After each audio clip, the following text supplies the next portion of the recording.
Friends, welcome back to my channel learn with Richa. आज हम कक्षा 10वीं मैथ्स के चैप्टर नंबर 3 दो चर वाले रैखिक समीकरण युग्म में हम आज विलोपन विधि से प्रश्नों को हल करेंगे।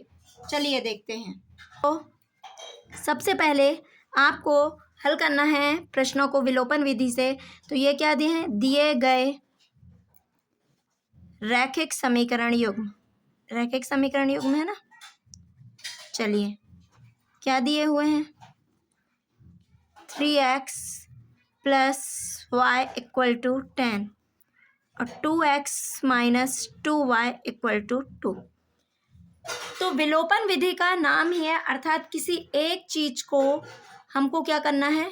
विलुप्त करना है ना। या तो आप x को विलुप्त कर दीजिए या y को विलुप्त कर दीजिए, क्योंकि जब एक चर में समीकरण होगा तभी प्रश्न क्या हो पाएंगे? हल हो पाएंगे।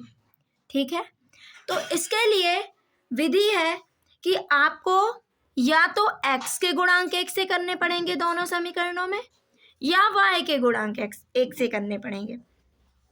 तो चलिए हम देखते हैं। इसको दे दिया मैंने समीकरण 1, इसको दे दिया समीकरण 2। आप ऐसा कर सकते हैं कि समीकरण 1 के दोनों पक्षों में 2 का गुणा करने पर, है ना, तो 2 तिया 6, 2 एकम 2, 2 इदाम 20 हो जाएगा। और समीकरण 2 के दोनों पक्षों में 3 का गुणा करने पर तो क्या हो जाएगा? 3 दूनी 6, यहाँ भी 6, यहाँ भी 6, है ना, तो कैंसिल हो जाएगा। ठीक, अब आपको इसके गुणांक सेम नहीं करना, आप y के गुणांक सेम कर सकते हो, है ना। यहाँ हमको क्या चाहिए है?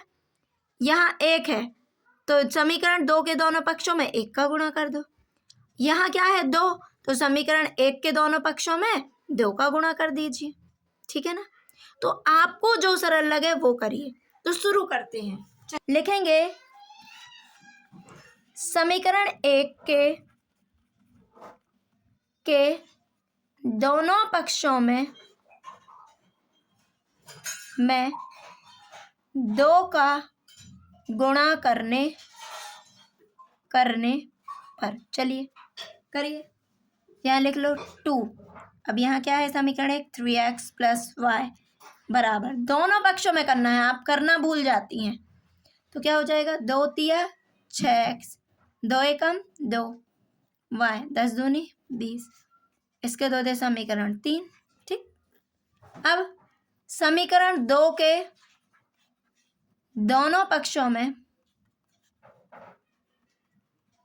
मैं किसका गुणा करोगी?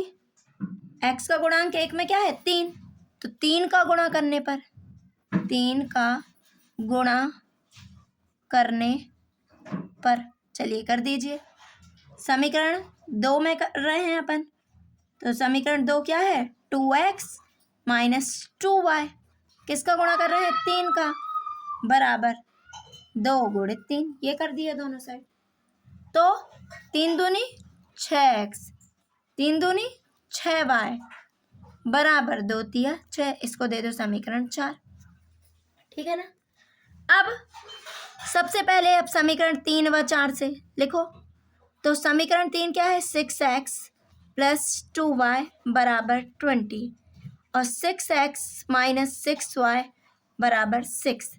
अब ये देखो, यहाँ पर ये दोनों धन धन के हैं तो जुड़ जाएंगे, तो 6 6 12 हो जाएगा। तो हमने गुणांक किस लिए सेम किए हैं? इसको कैंसिल करने के लिए किए हैं। तो हमें क्या करना पड़ेगा? घटाना पड़ेगा, है ना।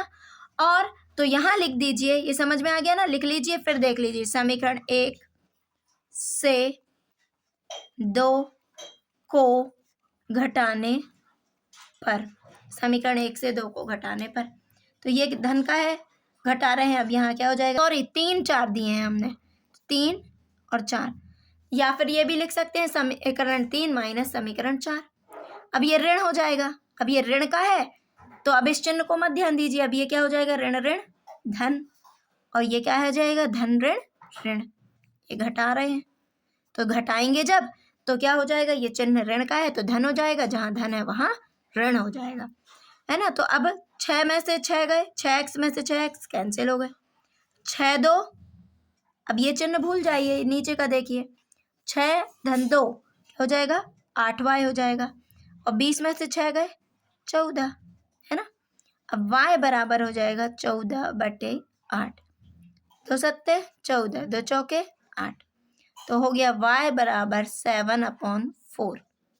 ठीक, अब इस y इक्वल टू 7/4 को आप समीकरण 1 में रख दीजिए या 2 में भी रख सकते हैं, है ना।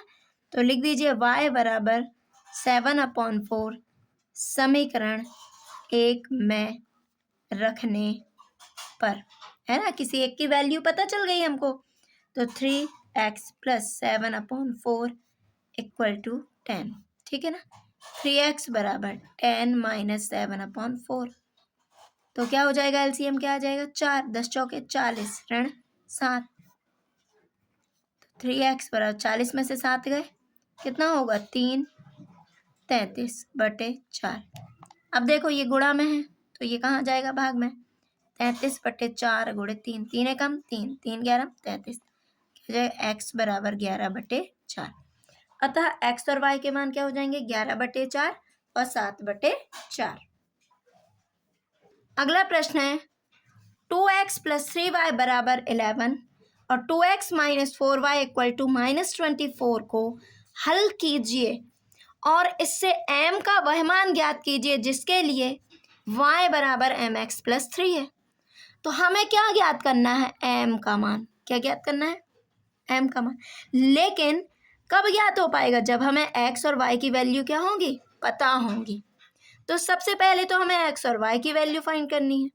तो सबसे पहले आइए देखते हैं, आप लिख लीजिए यहाँ दिए गए रैखिक समीकरण योग लिख लेंगे ना। अब लिखिए 2x + 3y equal to 11, 2x - 4y equal to -24, समीकरण 1 समीकरण 2 ये दे दिए। अब ये देखो सबसे पहले ये ढूंढा करना कि किसके गुणांक सेम है, विलोपन विधि में यही है, यदि x के गुणांक सेम मिल गए तो वो भी आसान हो जाएगा, या y के गुणांक सेम मिल गए और नहीं मिले हैं तो कर लीजिए। अब देखो सबसे पहली बात, यहाँ पर x का गुणांक 2 है और यहाँ भी क्या है 2 है, सेम हो गए ना, 2x 2x। यदि हम इन्हें घटा दें तो ये क्या हो जाएगा, कैंसिल हो जाएगा, है ना। तो चलिए करते हैं, तो समीकरण 1 ऋण समीकरण 2, कुछ करना ही नहीं है इसमें, देख लो 2x धन 3y बराबर 11, 2x ऋण 4y बराबर ऋण 24। चलो घटा रहे हैं, हम क्या कर रहे हैं, घटा रहे हैं, तो यहाँ घटाएंगे तो यहाँ क्या है, धन है तो क्या हो जाएगा ऋण, यहाँ ऋण है तो क्या हो जाएगा धन, और यहाँ ऋण है तो क्या हो जाएगा धन, ठीक है ना। घटा रहे हैं ना, तो जब घटाएंगे तो ये धन है तो ऋण हो जाएगा, ये ऋण है तो क्या हो जाएगा धन, और ये भी ऋण है तो धन। अब आप ये चिन्हों को भूल जाइए यहाँ के, ठीक है ना, ये चिन्हों को याद रखिए। तो ये धन का 2 है और ये ऋण का 2 है, तो ये 2x कैंसिल हो जाएगा। अब ये धन 3y है ना, अब ये भूल जाइए यहाँ का, ये धन का 4y हो गया, तो धन 3 धन 4 7y। अब 4 और 1 5, 2 और 1 3, ये हो गए ना, धन ही के हैं तो धन ही रहेगा, है ना। तो y बराबर 35/7, 7 एकम 7, 7 पना 35, y बराबर 5, ठीक है ना। अब इस y बराबर 5 को किसी भी समीकरण 1 में रख दीजिए, तो y बराबर 5 समीकरण 1 में रखने पर, जरूरी नहीं है मैंने समीकरण 1 में रखा है तो आप भी रखें, 2 में रख सकती हैं। तो पहले एक बार लिख लो 2x + 3y इक्वल टू 11, तो y की जगह क्या रखना है 5, तो 5 दिया क्या हो जाएगा 15 बराबर 11, देख रहे हैं। अब ये इसका फ्रेंड है तो ये इसके पास चला जाएगा, चर चर का फ्रेंड होता है चर अचर का, 11 ऋण 15, धन का है तो ऋण का हो जाएगा ना। तो 15 में से 11 गए कितना 4, लेकिन बड़ी संख्या काय की है ऋण की, तो x, तो x बराबर ये गुणा में है तो भाग में ऋण 4/2, 2 एकम 2, 2 दूनी 2 दूनी 4, x बराबर ऋण 2, तो क्या हो गया ऋण 2, है ना। अब y बराबर mx + 3 दिया हुआ है, ठीक है ना, तो क्या रखोगे x बराबर ऋण 2 व y बराबर 5 रखने पर रख दो, यहाँ पर तो रखो y बराबर क्या रखना है 5,